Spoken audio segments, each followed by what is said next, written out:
This is the most wonderful time of the year, but it's also one of the most financially stressful times of the year. What are the biggest financial mistakes that people make over the holidays so that you can avoid them? I've got those coming up.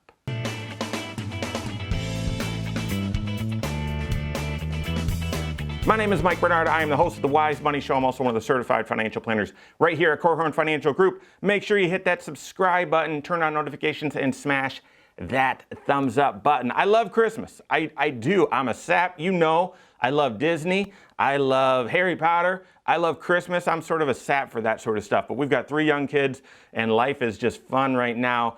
But I also work with a whole team of financial planners, and we together have served thousands and thousands of people over the holidays. We get to see their behavior and help them reach their financial goals. And with all of that collective experience and wisdom, what are the biggest financial mistakes that people make right now, that people are prone to make right now over the holidays so that you can avoid them? I've got the 5 biggest financial mistakes coming up right now. The first biggest financial mistake you'd imagine, this is the one that you'd be able to anticipate, and that is overspending on gifts. Now, a couple weeks ago, I shared a true story about my wife and our first Christmas together. They're very generous. Her family's been very generous with gifts. Mine's always been generous, but not overly so, and financially, this created a strain. I don't care if you're a budgeting person or you're really good with finances or not.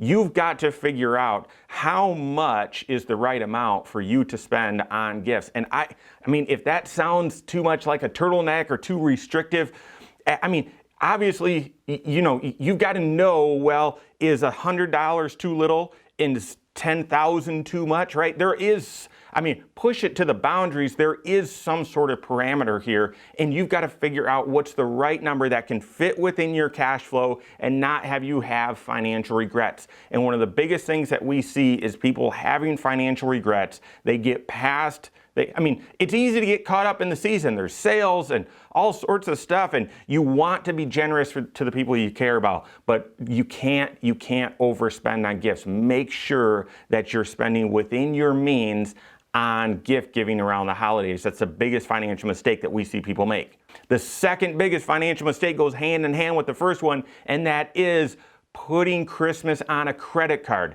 Now, I'm assuming you've received it. I've received it. Those deals, those discounts from credit cards saying we've got a temporarily low interest rate over this time period. Or if you spend money at retailers or gas stations, we're going to give you extra cash back. Or you sign up right now and you're going to get an extra bonus of cash back. The credit card deals are coming out of the woodwork right now.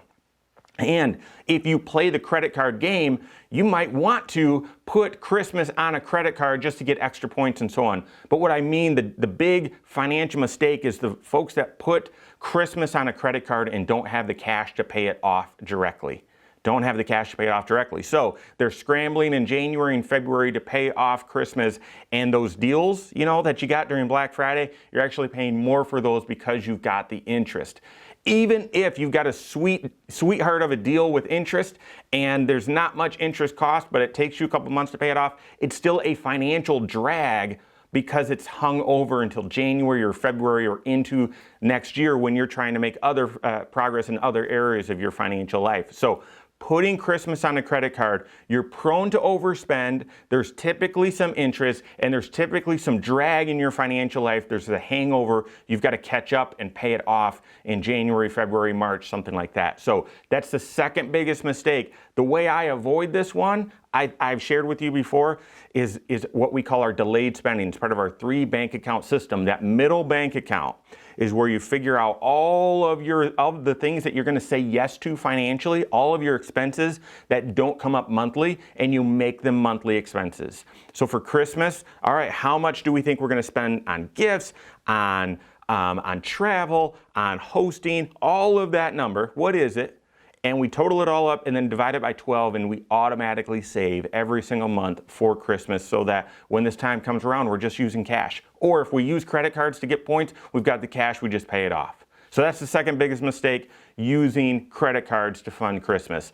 The third biggest mistake is the same one. It's the same one, it's just different.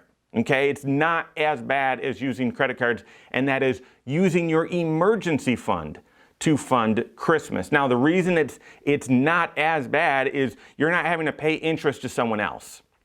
It's your own money. It's your own money, so you're going to want, you're not going to be paying extra. You're not going to be paying interest. But here's the problem with it. That emergency fund was there for a reason. 1 year ago right now, December of 2019, one of these videos, I was just getting started. I wasn't doing daily videos, but I was just starting to talk to my YouTube audience. And I was telling you, be prepared for the next recession. We have no idea when it's going to come, but be prepared for the next recession. That was December. 2 months later, we were in a recession. You have no idea when you're going to need those emergency fund dollars. So yes, spending your own money is better than borrowing it from someone else. However, taking a loan out from your emergency fund, then to just pay it back, it also continues to create that drag on your financial life because you're paying back Christmas in January and February and in the months ahead. But then also, you're not as prepared for a financial emergency. So that's the third big mistake people make in their finances over the holidays.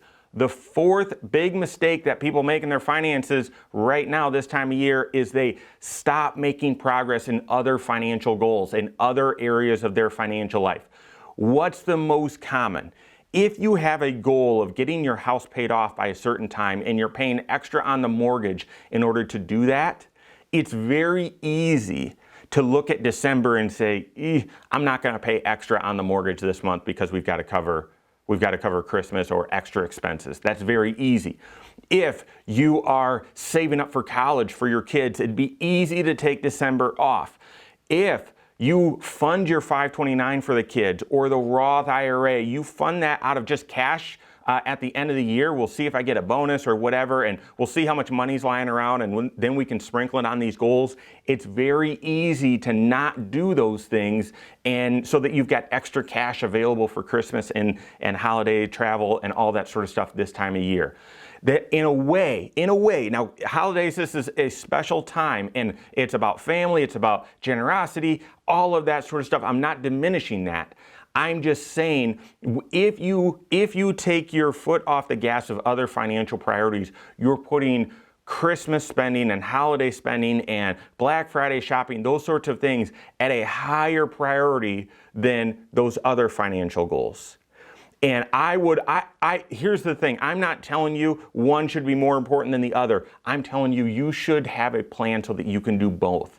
You shouldn't need to take your foot off the gas of those other financial priorities in order to make the holidays work in your financial life. So don't do that. If you have a goal of paying extra on the mortgage every month or doing a debt snowball every month, don't take your eye off the prize there. Continue to do that.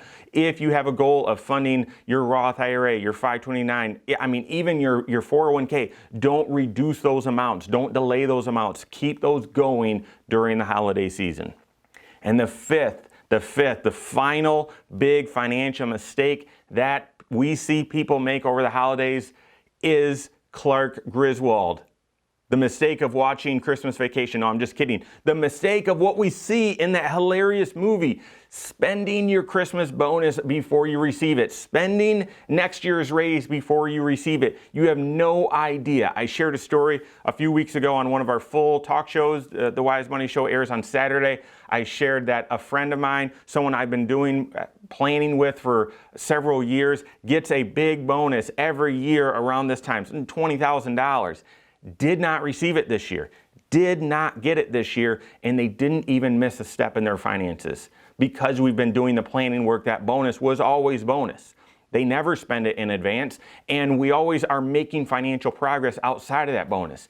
If you spend the bonus or the raise before it happens, you have a greater risk of overextending yourself. What if the bonus or raise doesn't come?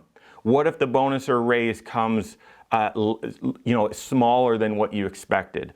It's the same thing with credit cards.